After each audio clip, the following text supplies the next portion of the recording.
राजाओं का वृत्तांत दूसरा भाग अध्याय 4। राजाओं का वृत्तांत दूसरा भाग अध्याय 4।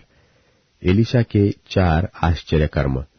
भविष्यवक्ताओं के चेलों की पत्नियों में से एक स्त्री ने एलिशा की दोहाई देकर कहा, तेरा दास मेरा पति मर गया, और तू जानता है कि वह यहोवा का भय मानने वाला था, और जिसका वह कर्जदार था वह आया है कि मेरे दोनों पुत्रों को अपने दास बनाने के लिए ले जाए।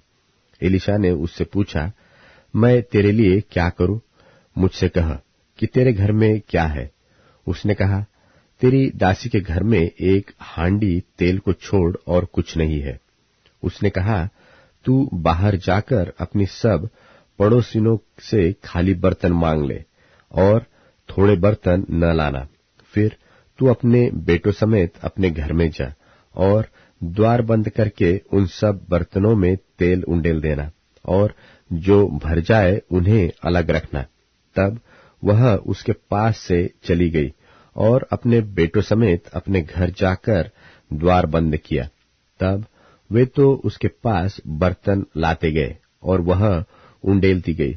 जब बर्तन भर गए तब उसने अपने बेटों से कहा, मेरे पास एक और भी ले आ। उसने उससे कहा, और बर्तन तो नहीं रहा। तब तेल थम गया। तब उसने जाकर परमेश्वर के भक्त को यह बता दिया, और उसने कहा, जा तेल बेचकर ऋण भर दे, और जो रह जाए उससे तू अपने पुत्रों सहित अपना निर्वाह करना। फिर एक दिन की बात है कि एलिशा शूनेम को गया, जहां एक कुलीन स्त्री थी, और उसने उसे रोटी खाने के लिए विनती करके विवश किया, और जब जब वह उधर से जाता तब तब वह वहां रोटी खाने को उतरता था। और उस स्त्री ने अपने पति से कहा, सुन, यह तो बार बार हमारे यहाँ से होकर जाया करता है। वह मुझे परमेश्वर का कोई पवित्र भक्त जान पड़ता है, तो हम भीत पर एक छोटी उपरौठी कोठरी बनाए और उसमें उसके लिए एक खाट, एक मेज, एक कुर्सी और एक दीवट रखे, कि जब जब वह हमारे यहाँ आए तब तब उसी में टिका करे। एक दिन की बात है कि वह वहां जाकर उस उपरौठी कोठरी में टिका और उसी में लेट गया। और उसने अपने सेवक गेहजी से कहा, उस शूनेमिन को बुला ले। उसके बुलाने से वह उसके सामने खड़ी हुई। तब उसने गेहजी से कहा, इससे कह कि तूने हमारे लिए ऐसी बड़ी चिंता की है, तो तेरे लिए क्या किया जाए? क्या तेरी चर्चा राजा व प्रधान सेनापति से की जाए? उसने उत्तर दिया, मैं तो अपने ही लोगों में रहती हूँ। फिर उसने कहा, तो इसके लिए क्या किया जाए? गेहजी ने उत्तर दिया, निश्चित उसके कोई लड़का नहीं, और उसका पति बूढ़ा है। उसने कहा, उसको बुला ले। और जब उसने उसे बुलवाया तब वह द्वार में खड़ी हुई। तब उसने कहा, वसंत ऋतु के दिन पूरे होने पर तू एक बेटा छाती से लगाएगी। स्त्री ने कहा, हे मेरे प्रभु, हे परमेश्वर के भक्त, ऐसा नहीं, अपनी दासी को धोखा न दे। और स्त्री को गर्भ रहा, और वसंत ऋतु का जो समय एलिशा ने उससे कहा था, उसी समय जब दिन पूरे हुए तब उसके पुत्र उत्पन्न हुआ। और जब लड़का बड़ा हो गया तब एक दिन वह अपने पिता के पास लवने वालों के निकट निकल गया, और उसने अपने पिता से कहा, आह मेरा सिर, आह मेरा सिर। तब पिता ने अपने सेवक से कहा, इसको इसकी माता के पास ले जा। वह उसे उठाकर उसकी माता के पास ले गया। फिर वह दोपहर तक उसके घुटनों पर बैठा रहा, तब मर गया।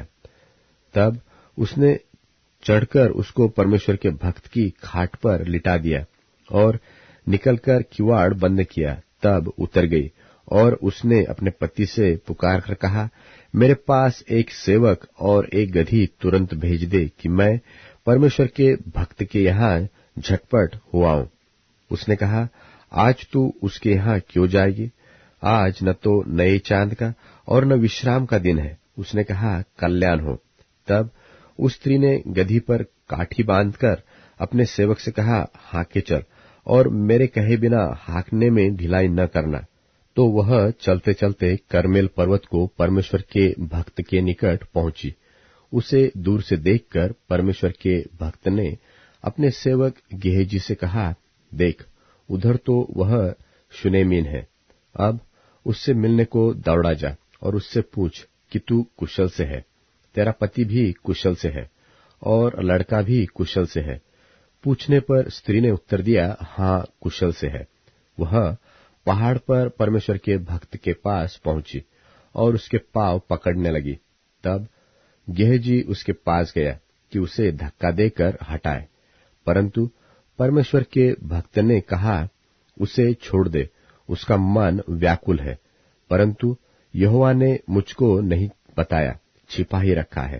तब वह कहने लगी कि क्या मैंने अपने प्रभु से पुत्र का वर मांगा था? क्या मैंने न कहा था, मुझे धोखा न दे? तब एलीशा ने गेहजी से कहा, अपनी कमर बांध और मेरी छड़ी हाथ में लेकर चला जा। मार्ग में यदि कोई तुझे मिले तो उसका कुशल न पूछना, और कोई तेरा कुशल पूछे तो उसको उत्तर न देना, और मेरी यह छड़ी उस लड़के के मुंह पर धर देना। तब लड़के की माँ ने एलीशा से कहा, यहोवा के और तेरे जीवन की शपथ, मैं तुझे न छोड़ूंगी। तो वह उठकर उसके पीछे पीछे चला। उनसे पहले पहुंचकर गेहजी ने छड़ी को उस लड़के के मुंह पर रखा, परंतु कोई शब्द न सुन पड़ा और न उसने कान लगाया। तब एलीशा से मिलने को लौट आया और उसको बतला दिया कि लड़का नहीं जागा। जब एलीशा घर में आया तब क्या देखा कि लड़का मरा हुआ उसकी खाट पर पड़ा है। तब उसने अकेले भीतर जाकर किवाड़ बंद किया और यहोवा से प्रार्थना की। तब वह चढ़कर लड़के पर इस रीति से लेट गया कि अपना मुंह उसके मुंह से और अपनी आंखें उसकी आंखों से और अपने हाथ उसके हाथों से मिला दिए, और वह लड़के पर पसर गया। तब लड़के की देह गर्म होने लगी और वह उसे छोड़कर घर में इधर उधर टहलने लगा और फिर चढ़कर लड़के पर पसर गया। तब लड़के ने 7 बार छींका और अपनी आंखें खोली। तब एलीशा ने गेहजी को बुलाकर कहा, शुनेमिन को बुला ले। जब उसके बुलाने से वह उसके पास आई, तब उसने कहा, अपने बेटे को उठा ले। वह भीतर गई और उसके पांव पर गिर भूमि तक झुककर दंडवत किया, फिर अपने बेटे को उठाकर निकल गई। तब एलीशा गिलगाल को लौट गया। उस समय देश में अकाल था और भविष्यवक्ताओं के चेले उसके सामने बैठे हुए थे, और उसने अपने सेवक से कहा, हंडा चढ़ाकर भविष्यवक्ताओं के चेलों के लिए कुछ पका। तब कोई मैदान में साग तोड़ने गया और कोई जंगली लता पाकर अपनी अंकवार भर इंद्रायण तोड़ ले आया और टुकड़े टुकड़े करके पकाने के लिए हंडे में डाल दिया। वो उसको न पहचानते थे। तब उन्होंने उन मनुष्यों के खाने के लिए हंडे में से परोसा। खाते समय वे चिल्लाकर बोल उठे, हे परमेश्वर के भक्त, हंडे में मृत्यु है और वे उसमें से खा न सके। तब एलीशा ने कहा, अच्छा, कुछ मैदा ले आओ। तब उसने उसे हंडे में डालकर कहा, उन लोगों के खाने के लिए परोस दे। फिर हंडे में कुछ हानि की वस्तु न रही, और कोई मनुष्य बालशालीशा से पहले उपजे हुए जौ की 20 रोटियां और अपनी बोरी में हरी बाले परमेश्वर के भक्त के पास ले आया। तो एलीशा ने कहा, उन लोगों को खाने के लिए दे। उसके टहलुए ने कहा, क्या मैं 100 मनुष्यों के सामने इतना ही रख दूं? उसने कहा, लोगों को दे दे कि खाए, क्योंकि यहोवा यो कहता है, उनके खाने के बाद कुछ बच भी जाएगा। तब उसने उनके आगे धर दिया, और यहोवा के वचन के अनुसार उनके खाने के बाद कुछ बच भी गया।